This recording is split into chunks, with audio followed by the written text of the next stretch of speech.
Hello students, most welcome in online classes of mathematics by Bharat Soni. First, subscribe my channel and press bell icon to get latest notifications of videos.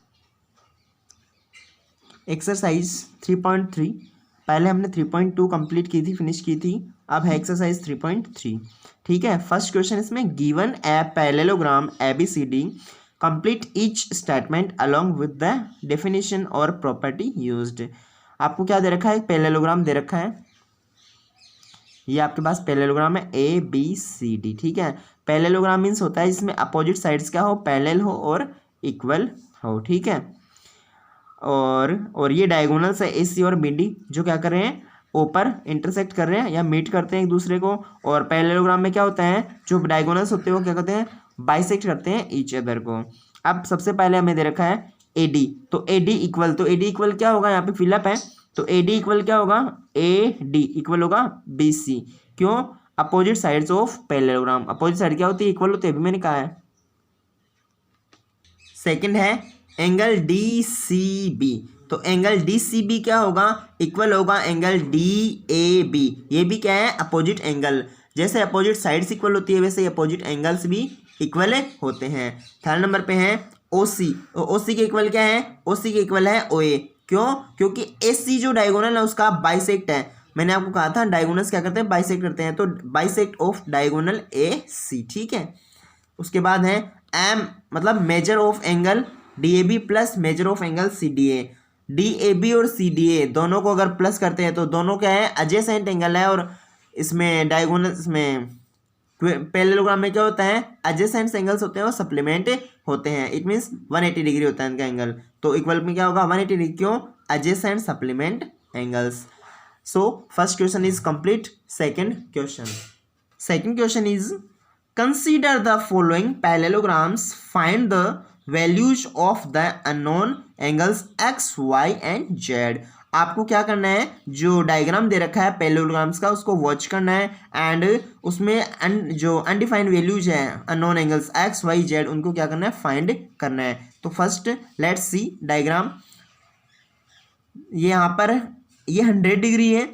अब 100 degree अगर ये है B, तो angle D क्या होगा, angle D इसका क्या है, अपोजिट एंगल है, तो ये होगा 100 डिग्री। उसके बाद में ये दोनों क्या है, सप्लीमेंट एंगल है। सप्लीमेंट एंगल होंगे तो क्या होगा, ये अगर ये 100 है तो ये क्या होगा, इन दोनों का प्लस 180, मतलब Z इक्वल क्या होगा, 180 माइनस 100। ठीक है, और ये दोनों फिर क्या है, अपोजिट एंगल है। तो देखिएगा y इक्वल 100 डिग्री, मैंने आपको बताया था ना, क्यों, अपोजिट एंगल्स हैं। उसके बाद x प्लस 100 इक्वल है 180 डिग्री। क्यों? एडजेसेंट सप्लीमेंट एंगल है। तो x इक्वल क्या होगा, 180 माइनस 100, और 180 में से अगर 100 माइनस करते हैं तो क्या होता है, 80 डिग्री। नेक्स्ट है z इक्वल 80 डिग्री। अब z क्या है, 80 डिग्री होगा। क्यों? क्योंकि अपोजिट एंगल्स हैं। z क्या है, जो उसके अपोजिट में एंगल है उसके इक्वल है, और अपोजिट एंगल है वो 80 डिग्री का है, तो z भी 80 डिग्री का होगा। सो x equal 80, y equal 100 and z equal 80 degree. ठीक है, सेकेंड क्वेश्चन है हमारे पास में। ये डायग्राम आप देखिएगा, let's see please. x, z, y and 50 degree, ये 50 डिग्री एंगल है। ठीक है, ये 50 डिग्री है, तो ये क्या होगा, ये या फिर ये x और y दोनों क्या होंगे, इसके सप्लीमेंट एंगल होंगे, क्योंकि एडजेसेंट एंगल है। तो हम पहले y या फिर x की वैल्यू फाइंड कर लेंगे। ठीक है, तो मैंने करा यहाँ पे y प्लस 50 डिग्री, तो y प्लस 50 डिग्री इक्वल क्या होगा, 180 डिग्री। तो y की वैल्यू क्या होगी, 180 माइनस 50 डिग्री, और 180 माइनस 50 क्या होता है, 130 डिग्री। एडजेसेंट सप्लीमेंट एंगल, ये 130 डिग्री आ गया। ठीक है, कौन सा, y और z क्या है, इक्वल एंगल है। क्यों? अल्टरनेट एंगल है, देखो z शेप बना रहे हैं। और y और x इक्वल है। क्यों? क्योंकि अपोजिट एंगल्स हैं। तो x इक्वल है 130, क्यों, अपोजिट एंगल्स। और z इक्वल है 130 डिग्री, क्यों, क्योंकि अल्टरनेट एंगल्स हैं z शेप के। तो तीनों एंगल्स की वैल्यू क्या आ गई, 130, 130, 130। x equal 130, y equal 130 and z equal also 130। उसके बाद थर्ड है, तो थर्ड में आप डायग्राम देखिएगा। पहले मेरे पास में ये x, y 30 डिग्री, z और ये एंगल, ये देखिएगा आप। मैंने प्रॉपर्टी तो आपको बताई थी कि जो डायगोनल्स होते हैं इसमें अपोजिट, ये पैरेललोग्राम में क्या होता है, अपोजिट साइड्स पैरेलल होती है, इक्वल होती है, और डायगोनल्स बाइसेक्ट करते हैं, लेकिन यहाँ पर ये देखो ये 90 डिग्री का सिंबल होता है, मतलब परपेंडिकुलर का। ये परपेंडिकुलर इसका मतलब ऑल परपेंडिकुलर, इट मीन्स इसका मतलब ये डायगोनल्स क्या है, परपेंडिकुलर बाइसेक्ट है। तो परपेंडिकुलर बाइसेक्ट है तो एक्स क्या हो गया 90 डिग्री, ठीक है, एक्स 90 होगा। उसके बाद आप देखिएगा ये क्या है, ट्राइंगल, ट्राइंगल में एंगल सम क्या होता है 180, तो ये 90 है ये 30 है, तो y क्या हो जाएगा, y हो जाएगा 60 डिग्री, ठीक है। और उसके बाद y और z क्या है, इक्वल है, क्यों, क्योंकि ये अल्टरनेट एंगल है, ठीक है। देखिएगा आप x इक्वल 90, क्यों, diagonals are perpendicular, diagonals perpendicular है तो x 90 डिग्री हो गया। उसके बाद sum of angles in triangle is 180 degree, angles का सम क्या होता है ट्राइंगल में 180 degree. So y plus 90 plus 30, 1 2 3 3 angles को प्लस करने पे 180 डिग्री आएगा। तो y इक्वल क्या होगा 180 माइनस 90 प्लस 30 क्या होता है 120, और ट्रांसपोज करने पे माइनस हो जाएगा। 180 में से 120 आप माइनस करते हैं तो क्या आता है 60 degree. Next z equal also 60 degree, y alternate angle z shape, ठीक है। सो x equal 90, y equal 60 and z equal 60 degree. Fourth में डायग्राम आप देखिएगा, डायग्राम देखिएगा x y z और 80 डिग्री। आप ये 80 डिग्री है, ठीक है, ये 80 डिग्री है तो x और 80 क्या होंगे एडजेसेंट सप्लीमेंट एंगल, तो x की वैल्यू होगी 180 माइनस 80, इट मीन्स 100 डिग्री। और 80 डिग्री और ये मतलब ये दोनों एंगल इक्वल होंगे तो y की वैल्यू होगी 80 डिग्री, और z और ये भी इक्वल होगा, मतलब z की वैल्यू 80 डिग्री। ये दोनों है अपोजिट एंगल और ये है कोरस्पॉन्डिंग एंगल, जो एप शेप बनाता है वो कोरस्पॉन्डिंग एंगल होता है, ठीक है। Let's see in calculations solution. x equal 180 minus 80 equal 100 degree because adjacent supplement angle, हम ऐसे भी लिख सकते हैं, ठीक है। y इक्वल 80 डिग्री क्यों, अपोजिट एंगल्स हैं, और z इक्वल 80 डिग्री क्योंकि कोरस्पॉन्डिंग एंगल्स हैं। सो x equal 100 degree, y equal 80 degree and z equal also 80 degree.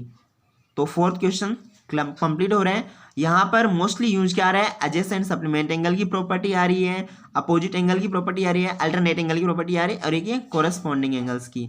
और उसके बाद हमारे पास में ये diagonals are supplements, diagonals are perpendicular, इस टाइप से यूज आ रहा है। और ये फिर sum of angles of triangle या फिर sum of angles of quadrilateral, ये चीज़ यूज आ रही है। नेक्स्ट है फिफ्थ, तो फिफ्थ आप देखिएगा, फिफ्थ में आपके पास में है ये डायग्राम। यहाँ पर आप देखिएगा थोड़ा सा टिपिकल है बट नथिंग।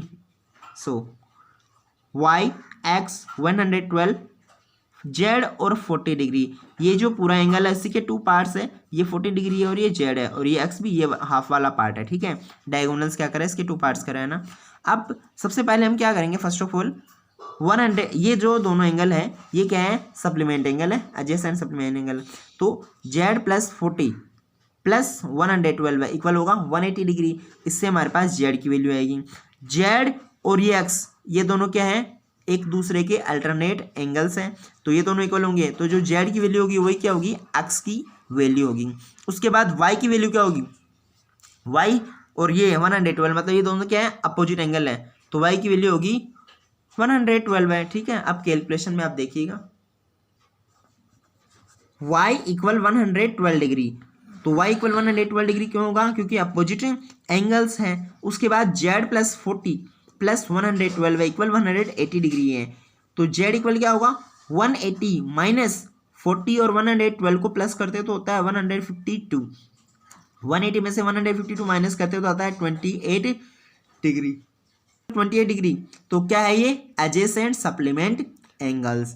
उसके बाद x, तो x इक्वल होगा 28 डिग्री, y बिकॉज ये क्या है अल्टरनेट एंगल्स। तो इसी के साथ में थर्ड क्वेश्चन ये सेकंड क्वेश्चन फिनिश होता है। इस टाइप के क्वेश्चंस इसमें पहले भी आए हैं और आगे भी आएंगे, आप इनको अच्छे से समझिएगा। Okay, understand well.